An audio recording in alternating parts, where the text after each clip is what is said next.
Film की शुरुआत में हम एक राजा को देखते हैं जो काफी बूढ़े हो गए थे और इस वक्त वो अपनी पूरी जिंदगी पर एक किताब लिख रहे थे। जो कुछ भी इस किताब में लिखा गया था वो सब कुछ हम इस कहानी में देखेंगे, जिसके शुरू में हम एक औरत को देखते हैं जो बहुत ज्यादा खून से भरी हुई थी और किसी जानवर से बचकर भाग रही थी। बचने के लिए जैसे वो एक पहाड़ पर चढ़ी, अचानक उस जानवर ने नीचे से हमला कर दिया, बेरहमी से उसे मार डाला, जिसके बाद उसे खींचकर ले गया। अब एक गाँव में कुछ लोग एक लड़की और उसके डैड के पीछे पड़े हुए थे क्योंकि वो उस लड़की को मारना चाहती थी। दरअसल उनका मानना था कि वो लड़की एक विच चुड़ैल है। गांव वालों ने उन्हें पकड़ लिया और खूब पीटने लगी, पर तभी यहाँ दो वॉरियर्स योद्धा आ जाते हैं जो लड़की और उसके डैड को बचाने के लिए गांव वालों से लड़ने लगी। वो उनके डंडे छीन कर एक एक करके उन्हें मारते जा रही थी, साथ ही टांगे मुक्की मारकर भी उन्हें दूर हटा रही थी, क्योंकि दोनों वॉरियर्स को यकीन था कि वो कोई विच नहीं हो सकती। इनमें से एक वॉरियर का नाम फ्रैंक होता है। अब दोनों वॉरियर्स ने लड़की और उसके डैड की जान बचा ली थी, इसलिए लड़की जैसे उनसे बात करने लगी कि उसके डैड उसका हाथ पकड़कर फौरन यहाँ से ले गए। जिसके बाद फ्रैंक और उसका वॉरियर साथी राजा के महल में गए उनसे मिलने के लिए, जहाँ उनकी मुलाकात शुरुआत वाले बूढ़े राजा से हुई जो इस वक्त जवान थे और अभी वो सिर्फ राजकुमार थे, राजा नहीं बने थे बल्कि राजा के बेटे थे। और अब उन दोनों वॉरियर्स को अपनी डैड राजा के पास ले गया। असल में राजा ने इन दोनों को यहाँ उस जानवर को मारने के लिए बुलाया था जिसने पूरे किंगडम राज्य में तबाही मचाई हुई है। सबके मुताबिक वो जानवर एक भेड़िया है। वो भेड़िया आए दिन किसी न किसी को अपना शिकार बना लेता है, जिस वजह से हर तरफ दहशत फैली हुई है। तो उस भेड़िए का सफाया करने के लिए राजा ने इन दोनों को बुलाया क्योंकि ये काफी बहादुर वॉरियर्स थे। अब राजा उनसे ये भी कहते हैं कि अगर तुमने उस भेड़िए को मार दिया तो तुम्हें मुंह मांगा इनाम दिया जाएगा। जो सुनकर दोनों काफी खुश हो गए क्योंकि इन्हें काफी दिन तक अब यहाँ रहना पड़ेगा, इसलिए राजकुमार उन्हें उनका कमरा दिखाता है। यह उनकी थोड़ी बहुत बातचीत हुई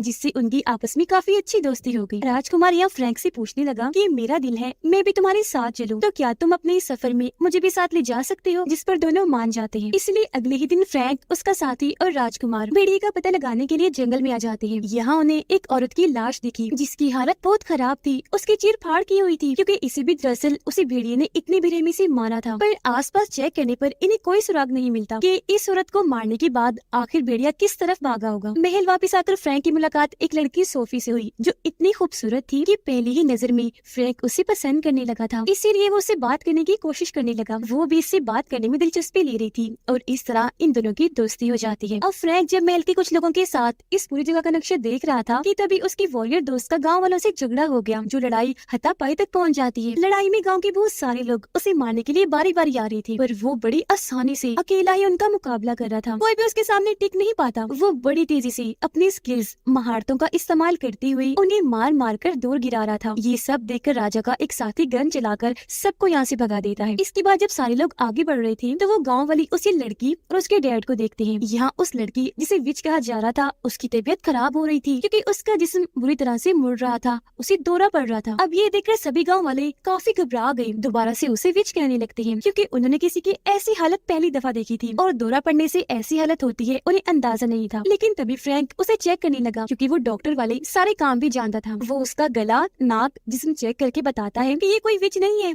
बल्कि इसे सच में दौरा पड़ा है, ये बस बीमार है, तो आगे से इसे कोई परेशान न करे। विच विच कहकर छोड़ दे अब इसकी जान। फिर अगले दिन राजा के सभी साथी जंगल में गए। सभी के पास गन्स थी जिनकी मदद से वो सारे ही भेड़ियों का शिकार करने लगे। शूट कर करके उन्हें मार गिरा रहे थे ताकि अगर इनमें से कोई वो भेड़िया हुआ जो लोगों का शिकार कर रहा है तो उसके मरने से सब ठीक हो जाएगा, गांव में फिर से सुकून का माहौल बन जाएगा। उधर फ्रैंक और उसका साथी इस शिकार से दूर जंगल को चेक करने आया था जहाँ इनके साथ सोफी भी थी कि तभी यहाँ एक सफेद भेड़िया भागता हुआ आया जो सिपाहियों से बच कर आया था, जिसे देख सोफी उसकी तरफ गन करके बस शूट करने ही वाली थी कि तभी फ्रैंक गन पकड़कर उसे रोक देता है, ये कहते हुए कि नहीं, इसे मत मारो क्योंकि ये बेचारा अपनी जान बचाकर यहाँ आया है और अब हम इसे मार दें।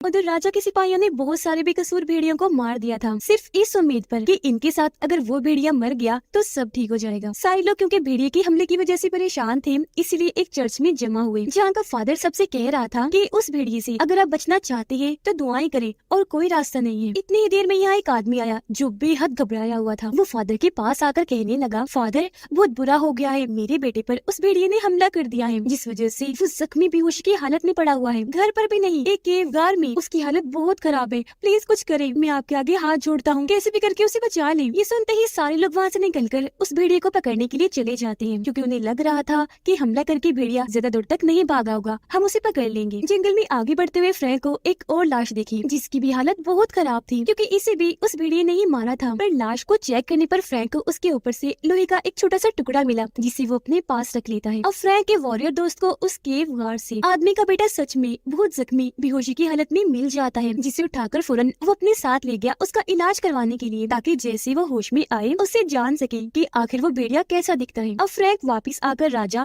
और बाकी लोगों को बताता है कि मुझे एक लाश पर से लोहे का टुकड़ा मिला है, जिसे भी उस भेड़िए ने ही मारा है, और ये लोहे का टुकड़ा उस भेड़िए का ही है। पर भेड़िए पर तो कोई लोहे की चीज कवर होता ही नहीं है, तो मेरे हिसाब से ये कोई मामूली भेड़िया नहीं है, या ये भी हो सकता है कि वो भेड़िया हो ही ना, बस भेड़िए जैसा दिखने वाला ही कोई जानवर हो। अब उसकी ये बात सुनकर राजा और सभी लोग काफी दंग रह गए, पर इस पर कोई यकीन नहीं करता। हर कोई सोच रहा था कि फ्रैंक के हिसाब से अगर वो भेड़िया नहीं तो क्या है, और वो कहाँ से आया, क्यों आया। तो ये सारा मामला देखते हुए राजा फ्रैंक को भेड़िए को मारने वाले काम से हटा देते हैं, क्योंकि उनके नजदीक ये पेशन कोई गलत है, बेबुनियाद है। जिसके बाद वो कहते हैं कि अब से भेड़िए को मारने का काम दूसरे किंगडम से आया शिकारी करेगा। जो सुनकर फ्रैंक काफी उदास भी हो गया, साथ ही उसे काफी गुस्सा भी आ रहा था। अब उस आदमी का बेटा होश में आ गया था, जो खुशकिस्मती से हमले के बाद भी बच गया। तब वो बताने लगा कि जिसने मुझ पर हमला किया वो कोई भेड़िया नहीं बल्कि अलग ही जानवर था, जिसका नाम मैं नहीं जानता। मैं क्या कोई भी नहीं जानता होगा, क्योंकि उस तरह का अजीब जानवर शायद ही किसी ने देखा हो। उसकी जिल्द काफी अजीब सी नोकदार गंदी सी थी, जो मैंने आज तक नहीं देखी। साथ ही वो जानवर खुद हमला नहीं करता, बल्कि उसे एक इंसान कंट्रोल करता है, जिसके हाथ खुद भी काफी डरावने से है। वो आदमी जैसा जैसा कहता है जानवर उसकी बात मानकर वैसे ही करता है। ये सुनकर सारे लोग काफी दंग रह गए। उसे संभालते हैं कि बच्चा डरा हुआ है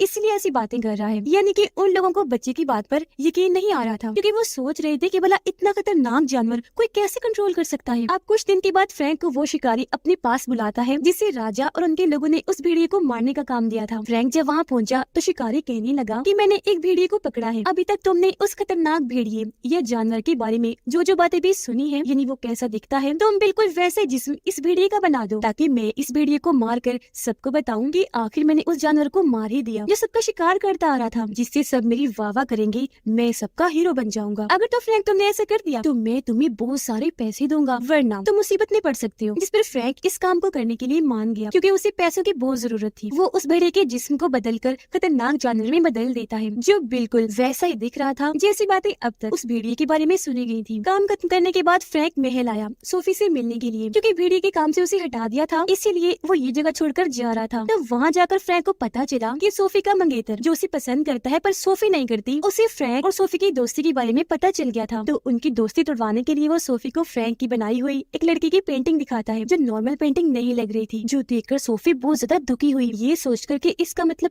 फ्रैंक मुझे धोखा दे रहा था। हालांकि फ्रैंक ने उसे समझाया कि ऐसा कुछ नहीं है, पर उसे तो इतना गुस्सा था कि वो फ्रैंक को यहाँ से जाने को कहती है, जो सुनकर उसका दिल टूट गया। दुखी होकर वो यहाँ से भी चला जाता है। उधर वो शिकारी फ्रैंक के बदले हुए जानवर की लाश सबके सामने लाकर बताता है कि यही वो खूंखार जानवर है जो सबको मार रहा था, और देखो आज मैंने इसे मार ही गिराया। जो देखकर सारे लोग काफी खुश हो गए कि शुक्र है आखिर हमने उस जानवर से छुटकारा हासिल कर ही लिया, और उसे सच में महान और हीरो कहने लगते हैं। अब जंगल में एक औरत बकरी के बच्चे को ढूंढती हुई काफी अंदर आ गई। जैसे उस बच्चे को लेकर जाने लगी कि तभी यहाँ वो जानवर आ गया, जो पानी में कूदकर वहाँ से औरत पर हमला कर देता है, बुरी तरह मारकर खींचकर अपने साथ पानी में ले गया। सोफी जब अकेली बैठी थी तो उसके पास वही लड़की आई जिसकी पेंटिंग फ्रैंक ने बनाई थी। वो सोफी को बताती है कि फ्रैंक मेरे पास अक्सर आया करता था, इसलिए नहीं कि हमारे बीच कोई ताल्लुक है, बस मेरी पेंटिंग बनाने। जिसे तुम सोच रही हो वैसा कुछ नहीं है, शुरू से पसंद वो सिर्फ तुम्हें ही करता है, और आज भी वो तुमसे बहुत प्यार करता है। जो सुनकर सोफी को काफी बुरा लगा कि मैंने इतने अच्छे इंसान पर शक किया, उस पर भरोसा क्यों नहीं किया। अब फ्रैंक और उसका दोस्त जब किंगडम छोड़कर जा रही थी तो तभी उनके पास राजकुमार आया, जो उनसे कहने लगा कि मैं जानता हूँ वो जानवर अभी तक मरा नहीं है, क्योंकि अभी भी वो लोगों को मार रहा है, और जो जानवर सबको दिखाया गया वो झूठा है, तो तुम ऐसे जिंदा ही छोड़कर उसे नहीं जा सकते, यहाँ रहो, उसका खात्मा करो, क्योंकि सोफी भी यही चाहती है। इतना कहकर वो फ्रैंक को सोफी का खत देता है कि वो तुमसे मिलना चाह रही है, जो जानते ही फ्रैंक बेहद खुश हो जाता है, और अब वो और उसका साथी यहाँ रुकने के लिए मान गए। रात रात होते ही फ्रैंक सोफी से मिलने गया, जहाँ दोनों एक दूसरे को देखकर बहुत खुश हो गए, गले से लग जाते हैं। लेकिन जब सोफी के डैड फ्रैंक के लिए शराब लेने गए तो वहाँ वो खूंखार जानवर आ गया, जो आकर जोरदार उसके डैड को टक्कर मार देता है। फिर उन पर एक साथ इतनी बार वार करता है कि उनकी मौत हो जाती है। और अब वो जानवर सोफी और बाकियों पर हमला करने के लिए उनकी तरफ बढ़ने लगा, जिससे अब यहाँ हम उस जानवर को ठीक से देख पाते हैं, जिसकी जिल्द सच में काफी अजीब नोकदार थी। हालांकि कोई खतरनाक जानवर नहीं था, बस इसे इस तरह का कवर पहनाकर खतरनाक और खूंखार दिखाया जा रहा था, यानी ये उसकी अपनी जिल्द नहीं थी। पर इस कवर की वजह से वो इतना ताकतवर और खतरनाक बन गया कि कोई उसके सामने टिक नहीं पाता था। और अब जैसे ही वो सोफी पर हमला करने के लिए उसकी तरफ बढ़ा कि तभी वो आदमी जो उसे कंट्रोल कर रहा था सीटी बजाकर उसे अपने पास बुला लेता है। अगले दिन फ्रैंक, उसका दोस्त और राजकुमार तीनों प्लान बनाकर जंगल में आए ताकि उस जानवर और उसे कंट्रोल करने वाले इंसान को पकड़ सके। थोड़ा आगे जाने पर फ्रैंक के दोस्त को वो जानवर देख ही गया, जिस पर ये हमला कर देते हैं, गोलियां चलाने लगे। पर जैसे वो गड्ढे में गिरा, लकड़ी का ट्रैप जाल फेंककर उसे पकड़ने लगे। और वो इतना ताकतवर था कि जाल तोड़कर भाग जाता है। जाते जाते वो राजकुमार पर ऐसा वार करता है जिससे वो काफी जख्मी हो गया, जबकि फ्रैंक और उसका दोस्त अभी तक उसका पीछे नहीं छोड़ते। वो लगातार उसे शूट करके चीजें मारकर काफी हद तक जख्मी कर देते हैं, जिसके बाद दोबारा से उसे लकड़ी के जाल में कैद कर दिया जाता है। लेकिन वो दोबारा अपनी ताकत लगाकर फिर से भाग गया, पर क्योंकि राजकुमार की हालत खराब हो रही थी इसलिए फ्रैंक उसे संभालने में लग गया, जबकि उसका दोस्त जानवर के पीछे चला गया उसे पकड़ने के लिए। जानवर के पीछे पीछे वो एक केव में आ गया, जहाँ उसे उस गाँव वाली लड़की के डैड दिखे, जिनके पास वो जानवर चला गया और वो उसे तय खाने एक महफूज जगह पर छुपाने लगे। ये देख फ्रैंक का दोस्त काफी दंग रह गया, उसे कुछ समझ नहीं आ रही थी कि आखिर इसने ऐसा क्यों किया। पर तभी यहाँ बहुत सारे लोग आकर उसे चारों तरफ से घेर लेते हैं और एक साथ मिलकर तेजधार हथियारों से उस पर हमला करने लगे। पर वो क्योंकि बहादुर वॉरियर था इसलिए बड़ी आराम से वो उनकी हर वार को रोककर लड़ने लगा, कूद कूद कर उन्हें मार गिरा रहा था। एक लड़की को पकड़कर जैसे वो मारने लगा तो उसने देखा कि तो वही गाँव वाली लड़की है जिसे सब विच कह रहे थे। वो सोचने लगा कि इसका मतलब ये भी बाकियों के साथ मिली हुई है। इस दौरान 2 मिनट के लिए उसका ध्यान भटक गया, जिस चीज का फायदा उठाकर उसे पीछे से गोली मारकर जख्मी कर दिया जाता है। जिसके बाद वो सब उसे हाथ से ऊपर उठाकर ऐसी हरकतें करने लगी जैसे वो इनका खिलौना है और ये उसके साथ खेल रहे हैं। फिर वो उसे इतना मारती है कि वो अधमरा हो जाता है, जिसके बाद उसे उठाकर खाई में फेंक गई। पर तभी उसे वही सफेद भेड़िया देख लेता है जिसे फ्रैंक ने बचाया था, इसलिए फौरन फ्रैंक के पास जाकर उसे यहाँ लाता है। और जब फ्रैंक अपने दोस्त की ऐसी हालत देखता है तो दुखी होकर बहुत रोने लगता है। फिर उसे उठाकर वो घर ले आया, उसका इलाज करने लगा, पर कोई फायदा नहीं था क्योंकि वो तो काफी देर पहले ही अपना दम तोड़ चुका था। ये देख उसे बहुत गुस्सा आया। अपने दोस्त का बदला लेने के लिए वो अकेला ही उन लोगों का खात्मा करने चला गया जिन्होंने उसके दोस्त का ऐसा हाल किया।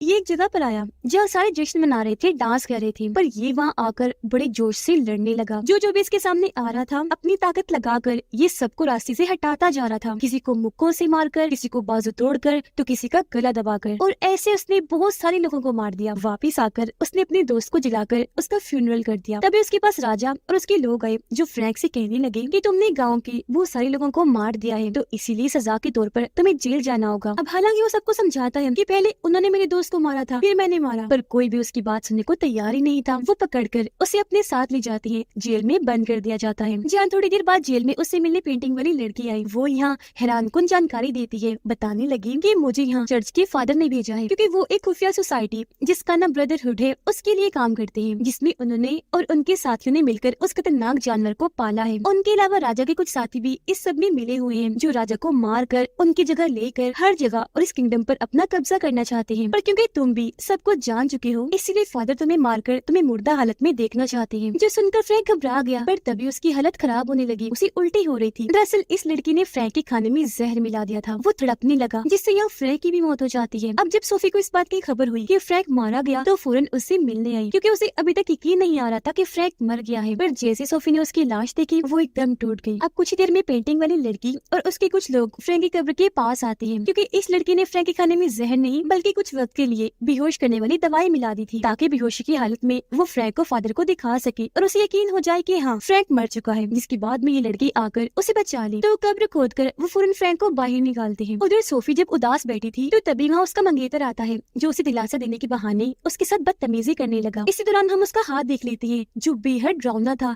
लंबे लंबे नाखून भी थे जो बिल्कुल उस इंसान के हाथ जैसा था जो खतरनाक जानवर को कंट्रोल कर रहा था। जिससे यहाँ साफ हो गया कि यही वो इंसान है जो जानवर को कंट्रोल करके लोगों को मरवा रहा है और फादर के साथ उस ब्रदरहुड खुफिया सोसाइटी का हिस्सा है जो सभी उस जानवर के जरिए किंगडम में खौफ दहशत फैलाकर लोगों को मार रही है ताकि इसी तरह राजा को भी मारकर पूरे किंगडम को अपने कब्जे में ले लें। ये सारी बातें वो सोफी को बताते हुए उसके साथ और बदतमीजी करने लगा, मारकर बेहोश कर देता है। उधर फ्रैंक को बहुत गुस्सा आ गया था, इसीलिए वो फुल गुस्से में फादर और ब्रदरहुड के सभी मेंबर्स के पास आता है। फिर एक एक करके सभी पर भारी हमला करके उन्हें मारने लगा और अपनी स्किल से बहुत सारे लोगों को मार गिराया। जिसके बाद अब उसे लड़ने आया सोफी का मंगेतर। अब सोफी की वजह से फ्रैंक को तो पहले उस पर काफी गुस्सा था, इसीलिए वो फुल गुस्से के साथ उससे भिड़ जाता है और यहाँ इनकी बहुत खतरनाक लड़ाई छिड़ गई। दोनों तलवार लेकर एक दूसरे पर भारी पड़ रही थी, पर एक वक्त ऐसा आया जब फ्रैंक ने उस पर काबू पा लिया। वो उसे इतना मारता है कि जान से मार देता है। अब वो फादर फ्रैंक से बचते हुए जंगल में भाग गया था, लेकिन तभी यहाँ बहुत सारे भेड़िए आकर उसे घेर लेते हैं, एक साथ उस पर हमला करके बहुत बुरी तरह उसे मार देते हैं क्योंकि उसका बहुत बुरा हाल कर दिया था उन्होंने। अब राजकुमार फ्रैंक के पास आकर खबर करता है